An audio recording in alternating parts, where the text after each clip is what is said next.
What up, dudes? This is BeerCast number 8. BeerCast. BeerCast. BeerCast. Oh my god, it's Dimaga. So we got game 3 here between Dimaga and nydus. Check us out right here. Oh, that's some Night Legend shit there. ST Legend. Yeah, Night Legend. We only watch that shit at night. Yeah.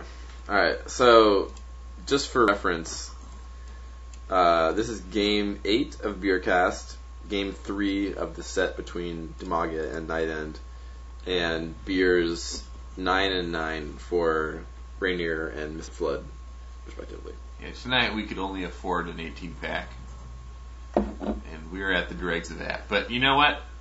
It was a great night nonetheless. If you guys are enjoying it, we're enjoying it. All's good. So, the question is, who wins the rubber match? Does Dimaga get the better of nydus with that Baneling control? Or does nydus roast too many Zerglings with his barbecue wagons? Well, that's the thing is, nydus has done, in the last 2 games, nydus has done barbecue wagon expand every time. He hasn't actually gotten that many drone kills, though. I've seen, you and I have watched some GSL games, and there's been games where we've seen some just really filthy wagon attacks, and just tons of drones are lost. But nydus attacks are, I feel like, almost feeble. He just kind of pokes. He just does it for map controls when we get that expand out there. Right. In game number 1, he actually didn't even try and skirt around that spine crawler. But So here's my question. You know that nydus has done 2 barbecue wagon expands. Yeah. In the last 2 games, and now we're in the game 3. Right. Do you make the assumption? How do you respond as Dimaga? Do you think you just assume he's going to do it again? You kind of have to here. He does a fast expand. Is that a hatch first? Yeah. Yeah, it is a hatch first. I think that as Dimaga, yeah, you say to yourself, this is the game plan he's comfortable with. He's not doing it this time though. Well, he has the factory coming. No, so he's doing. I think it's a Banshee Rush this time, right? It could be a 1-on-1. I don't see a add-on. It could be a 1-on-1. But yeah, I feel like as Dimaga, that's kind of the assumption I make. I say, this is the play he's comfortable with. Oh, and actually, it looks like he might try and put a bunker down, but Dimaga reacting super quickly, bringing out 5 drones, which is, I think, as Nesty says, the perfect amount. And actually, he doesn't even lose that drone. That's amazing. Oh. 2 hit points. How did he keep that drone alive? We should drink for wow. The impeccable drone micro. Wow.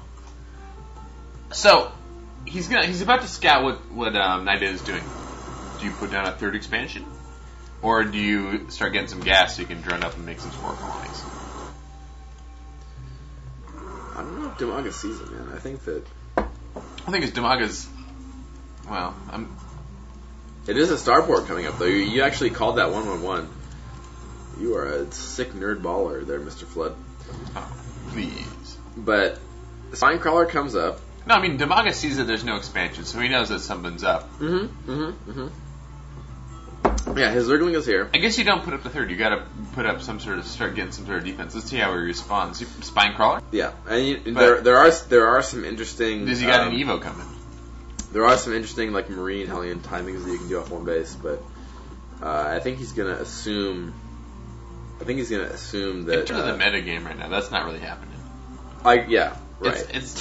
Terran is not doing a lot of one base. Has he put the Evo stuff up yet? No, he hasn't, and that actually kind of surprises me. I feel like he should either have the Lair or the Evo going right now, since he sees that there's no expansion.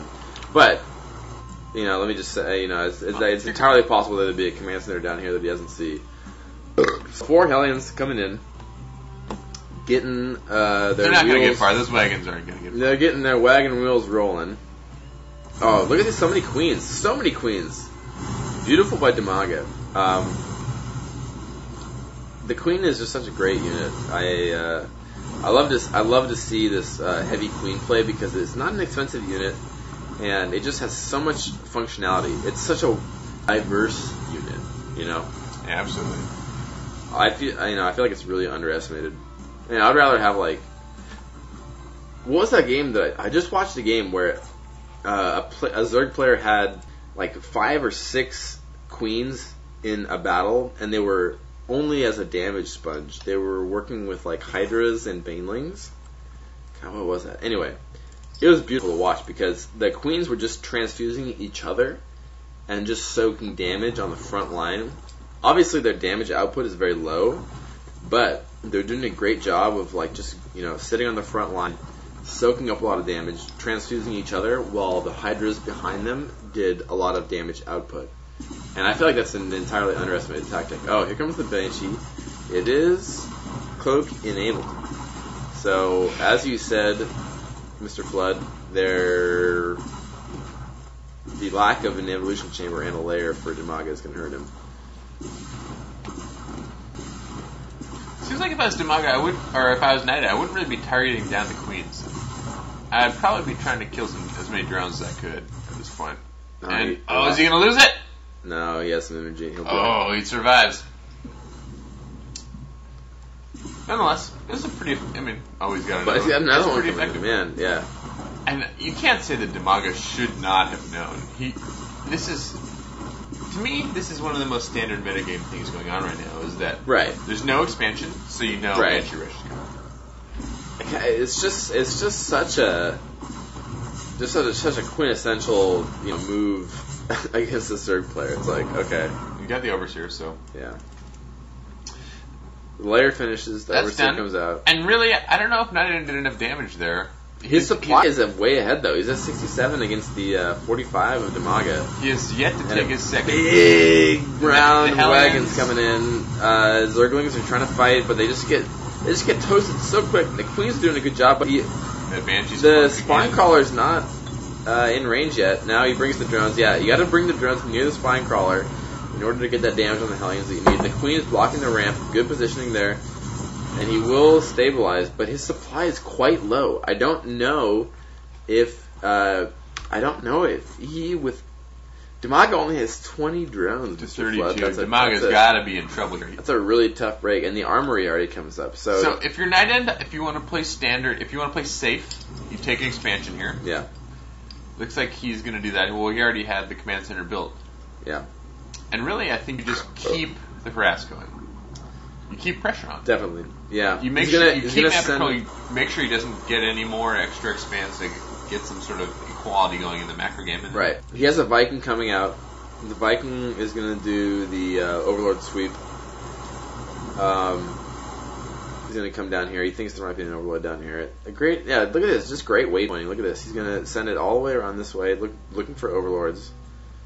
And that's just a beautiful choice. You can just set him on this attack path and then forget about him for a minute. So now Dimaga's behind. Thor's coming out. What's Dimaga gonna do? Dimaga has no options, Mr. Flood. The Thors are already creating. He has 2 on the way. Knighten has totally preempted the Mutalisk choice. Even if Infestors come out, he's just gonna have too many units to lose to a few fungals, This is the problem, I think, right now in the game balance, is that Terran and Protoss can get behind, and then they have kind of a strategy they can go to kind of like equalize the game. Well, they have... Whereas Zerg's they don't really have that. They don't have... Not until the late game. They don't have a DT. Not until the late game. So Terran and Protoss have units that can trade way above their cost. Absolutely. If you micro them properly and use them tactically in an appropriate way. Whereas Zerg just has very few options until you get up into Infestor tech or until you get up into Mutalisk tech. And that's the thing is... It's hard to get there. You have to have the macro advantage as a Zerg, and you can't have the macro advantage if you don't have map control, and you can't have map control against Terran in the beginning if they have barbecue wagons. You don't get map control as a Zerg until you have Mutalisk. Right. So, no, it's definitely a tough situation. It takes a very strong Zerg player to you really just have to focus on your macro and not really miss a beat. But, you know, a lot of players like Idra has said in the past that it takes more skill to be a good Zerg than it does to be a good Terran. Oh, well, it's obvious. Is it? It might. I mean, it's tough to say, but I think that if you just look at the number of Terran players that you have in, like, you know, GSL, Code A and Code S, I don't have the exact statistics with me right now, but it feels like there's more Terran players than there are Zerg or Protoss. So that would kind of lend to the statement that, you know, Terran is the stronger race, or at least it's easier to be good. And this Terran. is the thing: is you have players like July Zerg who maybe are not the strongest macro players, but the reason they can counteract that is because they keep the pressure on, they keep map control, and so they kind of equalize that fact that they don't have that kind of like punch. Right. They don't have that kind of like knockout punch unit. Right. Exactly. Yeah. That Terran and Protoss do. Potentially have. Yeah. By keeping on that kind of neutralizes it in a way, and it allows them to be more effective. But then, if you look at all of the rest of the good Zerg players, Ninok, Dongregu, and Nestea, they're all absolutely fabulous macro players. Yeah. Yeah. Oh, you have to be a good Zerg. You know, you have to utilize your race's greatest strength, and they are a group of players who can simply produce more units than you thought possible. Which was, I mean, in that game that we watched recently, that we casted, which was, I think it was Nurgio. Yeah, Nurgio. We just had that bizarre game where all of a the sudden ZVP, economy outproduced tech. And this is an insane push by Night End. Dimaga is posed. Yeah, it's not looking good. Yeah. I mean, this is pretty... The GG has got to be coming soon. The Raven, the point defense, the Queens are negated. Some tanks, good spread on the tanks, and then, you know, the wagons are in place. The Thors are just... storm through with the rocket arms. Doing the Thor can literally just do whatever it wants. I think what he could do... Yeah, I think what he could do is just send the Banshees and the tanks home and just have the Thors go in and they'll probably win the game. But yeah, so problem there, Dimaga didn't kind of like tip the balance at the right point of the game and get map control and be able to get his macro going. And if you don't do that against Terran, you can't win. Niden played a great set there. Yeah, Niden's a great player. So, all right, well, hey, thanks for watching some BeerCast. And the end of the 18 pack has occurred, so thus the end of the BeerCast must also follow suit. Yeah, hopefully we haven't disappointed you guys. You know, Rainier and Mr. Flood will be back for some more party casts and some more BeerCasts in the near future. Thanks for watching, guys. Yeah, and if you want your games casted, post them on Reddit, right? Yeah. If you put a request for us, we'll definitely put some work in for you guys. Go to r/castit. And my username on Reddit is professional, but yeah, we'll get some casts going for sure. Anyway, BeerCast.